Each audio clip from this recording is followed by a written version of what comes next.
Hi అండి. అందరు ఎలా ఉన్నారు? బాగున్నారా? సమ్మర్ అంటే ఇంకా మామిడికాయలే కదండి. నేనైతే మామిడికాయలతోని ఏమేం చేయొచ్చో అన్నీ చేసేస్తాను సమ్మర్లో. ఇంకా కచ్చి మామిడికాయలు తీసుకున్నానండి. సంవత్సరం అంతా మనం చింతపండు వాడకుండా ఉండాలంటే ఇలా చేసుకొని పెట్టుకోవాలండి.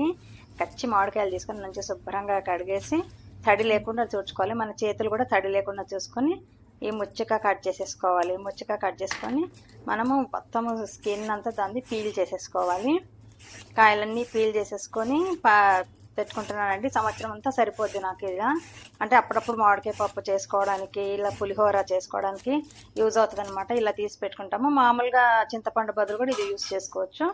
ఇంకా ఈ కాయలన్నీ తురుముతున్నానండి. మంచిగా తురిమేసుకొని మనము స్టోర్ చేసుకున్నాం అనుకోండి ఫ్రిడ్జ్లో, మనకు సంవత్సరం అంతా మంచిగా చింతపండు వాడే పని లేకుండా ఉపయోగపడుతుందండి. మనకు హెల్త్ కూడా ఎంతో మంచిది.